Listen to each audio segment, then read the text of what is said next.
Assalamualaikum warahmatullahi wabarakatuh. Kenalkan, nama saya Muhammad Taufik, NIM 2514210, program studi ekonomi syariah kelas 1B. Di sini saya akan melaksanakan tugas UAS, yaitu tentang pengantar ekonomi Islam. Bab 1. Paradigma ekonomi Islam. Cara pandang hidup Islam. Pandang dunia atau pandang hidup Watt berperan sangat penting dalam sistem masyarakat tertentu. Watt berfungsi sebagai dasar bagi keseluruhan pengetahuan dalam bidang ilmu pengetahuan. Watt berfungsi sebagai media kognitif yang menjelaskan posisi ontologis atau metodologis, kerangka, nilai, dan sebagainya. Oleh karena itu, bagai bangunan ilmu pengetahuan sangat bergantung pada setiap Watt yang dimiliki masyarakat tertentu, dan di atas Watt tadi dibangun oleh pengetahuan yang khas serta peradaban yang berbeda dari fondasi peradaban lain. Secara sederhana, Watt adalah resolusi atau paradigma kehidupan dunia. Dengan Watt ini, manusia dapat menjawab pertanyaan tentang hakikat kehidupan dunia sehingga menjadi basis atau prinsip dalam menjalin hidup. Watt tidak muncul dengan sendirinya, melainkan merupakan proses panjangnya dimulai dari pembentukan mental yang dalam prosesnya Pellues yang berperan Watt dalam bersumber dari kitab suci, filsafat, adat istiadat, dan sumber-sumber lain yang dianggap mempengaruhi cara pandang masyarakat tertentu. Terdapat orang yang berpengaruh besar dalam membangun Watt, mereka seperti nabi, filsuf, pahlawan, negarawan, dan sebagaimana. Maka dari itu, Watt Islam dapat didefinisikan sebagai sebuah pandangan dunia yang dibangun oleh Nabi Muhammad SAW.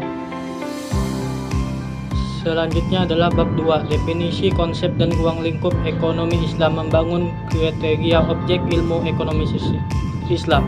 Membangun kriteria objek ilmu ekonomi Islam. Setiap cabang ilmu pengetahuan pasti memiliki objek yang akan ditelaah atau dipelajari. Ilmu pengetahuan tidak hanya berfokus pada teori dan rekayasa perkembangan teknologi. Ilmu pengetahuan memiliki karakter dasar, prinsip, struktur yang semuanya itu menentukan arah dan tujuan pemanfaatan ilmu. Ilmu dipahami dalam proses prosedur maupun sebagai produk atau hasil sebagai proses. Ilmu terdiri dari kegiatan untuk mendapat pengetahuan, wawasan, kesimpulan sebagai proses lahirnya ilmu. Merupakan hasil capai dari proses yang panjang melibatkan tindakan manusia dalam mendekati dan memahami objek atau gejala alam maupun sosial. Definisi ilmu ekonomi Islam.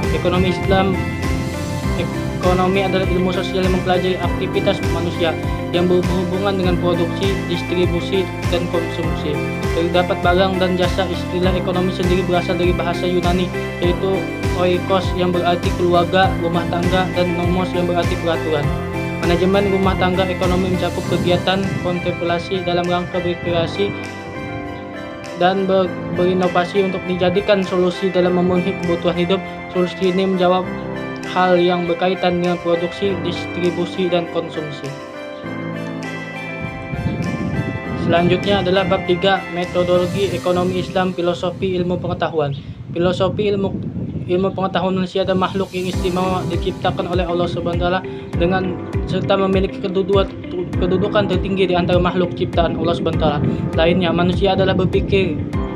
Allah SWT memberikan pengetahuan yang disebut sebagai ilmu, sehingga manusia memiliki akal yang ingin diketahui bagaimana memperolehnya, apa nilai guna dari yang ingin diketahui, sebagai lebih dari pembaruan pemikiran manusia setiap hari. Ilmu pada hakikatnya adalah apa yang disampaikan, bagaimana mempelajarinya, dan apa nilai guna dari ilmu tersebut. Ilmu merupakan usaha manusia yang rasional menggunakan metode tertentu sehingga diperoleh kumpulan pengetahuan yang sistematis mengenai suatu objek tertentu yang berhubungan dengan gejala-gejala alam ataupun sosial. Ilmu memiliki beberapa. Yang pertama ada empiris, sistematis, objektif, verificatif, dan terbuka untuk dikoreksi. Selanjutnya adalah bab 4, ekonomi Islam dalam lintas sejarah. Lintas sejarah hasil pemikiran ekonomi ilmuwan Muslim. Lintas sejarah hasil pemikiran ekonomi ilmuwan Muslim mempelajari pemikiran ekonomi Muslim terdahulu bukanlah ditunjukkan untuk semata membanggakan keagungan kekayaan intelektual umat Islam. Mempelajari sejarah adalah untuk mengetahui bagaimana mereka menyelesaikan permasalahan ekonomi mereka pada masa tersebut, sehingga dapat menjadi pedoman untuk menyelesaikan permasalahan ekonomi di saat ini atau masa mendatang. Fase pertama pemikiran ekonomi Islam pertama, yakni pada pondasi fase ini dimulai dari awal sejarah Islam hingga tahun 450 Hijriah dan 1058 Masehi. Ekonomi masih dibahas oleh para ahli fikih, filsuf dan juga para sufi. Lahirnya ekonomi Islam diawali pada masa Rasulullah SAW. Beliau meletakkan pondasi ekonomi setelah hijrah ke Madinah. Di fase awal kenabian sebelum hijrah, fokus utama masih kepada penguatan akidah umat Islam. Belum lagi di Mekah, kekuatan umat Islam belum begitu kuat baik secara politik dan juga ekonomi. Setelah hijrah ke Madinah, Rasulullah SAW mulai membangun peradaban Islam. Hal pertama kali dilakukan oleh Rasulullah SAW setelah hijrah adalah membangun modal sosial kuat di antara masyarakat, mempersaudarakan kaum muhajirin dan kaum ansar.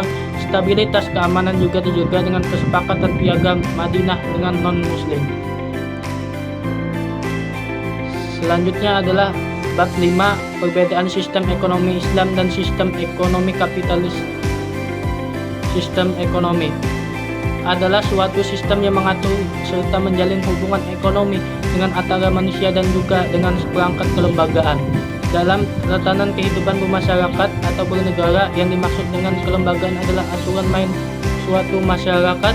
Setidaknya terdapat 5 macam bentuk kelembagaan yang dapat membedakan satu sistem ekonomi dengan sistem ekonomi lain.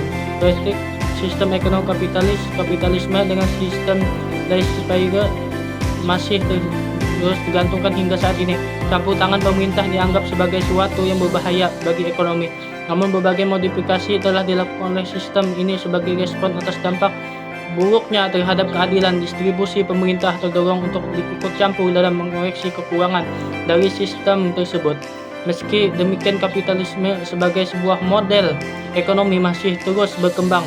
Bahkan gaung untuk mengurangi peran pemerintah dalam ekonomi masih terus bergema. Selanjutnya adalah bab 6, perbedaan sistem ekonomi Islam dan sistem ekonomi sosialis. Karakteristik sistem ekonomi sosialisme merupakan doktrin ekonomi dan sosial yang menyampaikan kepemilikan publik atau kontrol kekayaan dan sumber daya daripada kepemilikan individu. Semua produksi diarahkan kepada pemenuhan kebutuhan sosial masyarakat, dan setiap yang berkontribusi pada produksi berhak atas bagian dari hasil produksi. Oleh karenanya, masyarakat secara keseluruhan seharusnya memiliki atau setidaknya mengontrol kekayaan harta benda tersebut untuk kepentingan semua anggota masyarakat.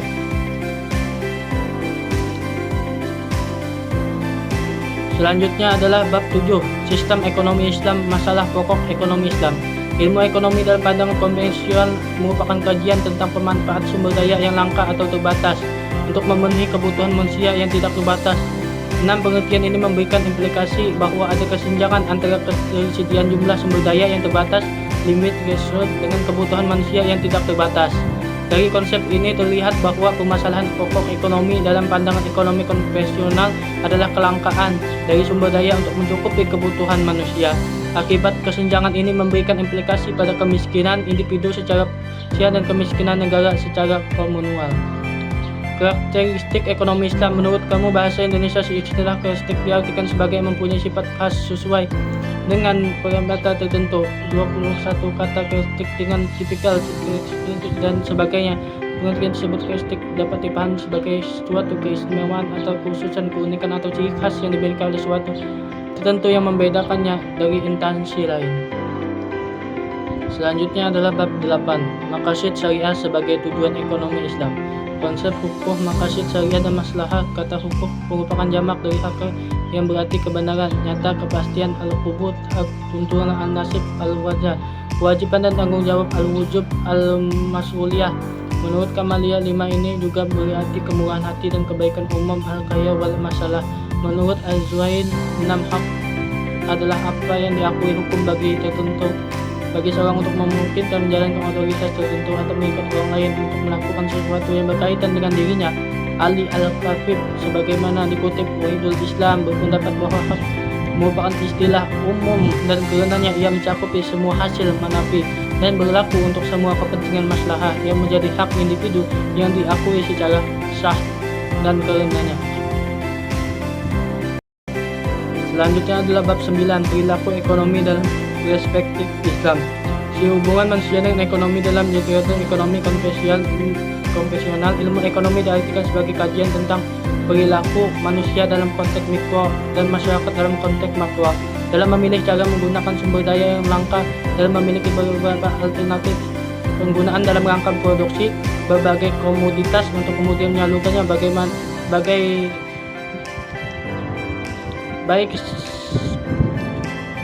baik saat sekarang maupun masa yang akan mendatang kepada berbagai individu dan kelompok yang ada dalam suatu masyarakat.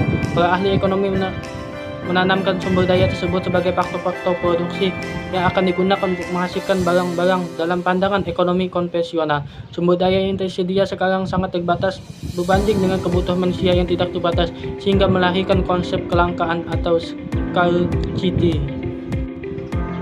Selanjutnya adalah bab 10, konsep harta dalam Islam. Fikih muamalah harta dalam perspektif ekonomi Islam. Secara etimologis, dalam bahasa Arab kata harta diartikan dengan al-amal, yang merupakan akar kata masdar dari lafal tengah ke salah satu sisi, dan al-ma'al diartikan sebagai segala sesuatu yang menyenangkan manusia dengan mereka pelihara, baik dalam bentuk materi maupun dalam bentuk manfaat. Ibnu Majhur dalam lisan al-Arab menjelaskan bahwa harta merupakan segala sesuatu yang sangat diinginkan oleh manusia untuk menyimpan dan bermiliknya. Dengan demikian, unta, sapi, kambing, tanah, emas, dan perak, dan segala sesuatu yang disukai oleh manusia dan memiliki nilai qimah ialah harta kekayaan. 5. Harta juga dapat diartikan sebagai sesuatu yang digandrungi dan dicintai manusia. Al-muyul, yang terjemahannya kecenderungan mempunyai akar kata yang sama dengan amal, yaitu sesuatu yang hati manusia cenderung untuk memilikinya. Harta mutakawin, al-ghair mutakawin. Selanjutnya adalah bab 11, larangan utama dalam ekonomi Islam. Larangan-larangan utama dalam ekonomi Islam. 1. Larangan maisir dan transaksi. Pengertian maisir gambling, judi. Dalam bahasa Arab, kata maisir sering juga disebut kimariang, artinya adalah taruhan atau perlombaan. Kata-kata maisir dan kimar digunakan secara induktif dalam bahasa Arab. Dalam bahasa Arab, kata maisir adalah isam, makan, menunjuk pada tempat dari yasir yang mengandung beberapa makna seperti mudah atau nomin. Dari makna sulit, mengharapkan sesuatu yang berharga dengan mudah tanpa membayar konvensi iwat untuknya atau tanpa mengambil tanggung jawab melalui permainan peluang. 6. Dari sini lahir makna kaya. Selanjutnya adalah bab 12, peran pemerintah dalam kerangka ekonomi Islam. Peran dalam fungsi pemerintah mujizat dalam ekonomi. Scholar of Stand in Islam memaparkan bahwa ada dua elemen yang dapat dikatakan berbeda dan unik dari fungsi negara dalam Islam, yaitu pertama, sistem rasionalis yang digunakan oleh negara untuk menentukan relevansi kegunaan dan kemunculan keputusan politik dan proses pembuatannya. Namun setiap sistem politik memiliki alasan sendiri-sendiri, dan Ibnu Khaldun membedakan di antara tiga jenis rasionalis: politik, monarki, demokratis, dan Islam. Dasar pemikiran monarki didasarkan pada serangkaian nilai yang mengelilingi dan memelihara keinginan, semangat, dan nafsu raja. Alasan demokratis didasarkan pada penalaran manusia tanpa komitmen, nilai, atau bimbingan oleh wahyu ilahi. Sementara itu, pemikiran Islam didasarkan pada nalar manusia yang berkomitmen pada wahyu tuntunan baik dalam nilai maupun metodologi. Selanjutnya adalah bab 13, instrumen peran pemerintah dalam kerangka ekonomi Islam. Kebijakan fiskal dan moneter syariah. Kebijakan fiskal dalam Islam. Kebijakan fiskal merupakan kebijakan yang dibuat oleh suatu pemerintahan untuk dapat mengarahkan ekonomi suatu negara melalui pengeluaran dan pendapatan beberapa pajak pemerintah. Kebijakan fiskal juga bermakna sebagai langkah-langkah pemerintah untuk membuat perubahan-perubahan dalam sistem pajak atau dalam pembelanjaannya dengan maksud untuk mengatasi masalah-masalah ekonomi yang dihadapi. Kebijakan fiskal berkaitan dengan semua instrumen yang menyangkut penggunaan sumber daya anggaran negara (APBN) dalam ekonomi. Adanya kebijakan fiskal dilatari oleh suatu realitas bahwa keadaan ekonomi suatu negara tidak selalu dalam keadaan baik, sehingga dibutuhkan alat atau instrumen untuk mendekatkan kondisi yang ideal dan optimal yang diharapkan. Alat atau instrumen untuk mengelola ekonomi tersebut di Indonesia dituangkan dalam APBN yang dikomunikasikan dengan kebijakan fiskal. Selanjutnya adalah bab 14, peran masyarakat dalam ekonomi Islam. Peran masyarakat dalam pengembangan keuangan mikro syariah Baitul Mal Buat Tamil BMT dan Bank Pembiayaan Rakyat Syariah BPRS. Pelaku keuangan mikro di Indonesia ada yang beroperasi dengan sistem syariah dan konvensional. Lembaga keuangan mikro konvensional antara lain koperasi, unit simpanan, pinjam KSP, USP, Bank Kredit Rakyat BPR, Badan Kredit Desa BKD, Lembaga Dana dan Kredit Pedesa LDKP, Lembaga Swadaya Masyarakat LSM, ENGO. Sementara itu lembaga keuangan mikro syariah antara lain Koperasi Unit Jasa Keuangan Syariah KJKS, UJKS atau yang dikenal juga dengan Baitul Mal wal Tamwil BMT dan Bank Pembiayaan Rakyat Syariah BPRS. Peran lembaga keuangan mikro antara lain menjadi lembaga ataupun antara lain mempertinggi sumber daya instansi anggota menjadi lebih profesional dalam Islam sehingga semakin utuh dan tangguh dalam beribadah menghadapi tantangan global.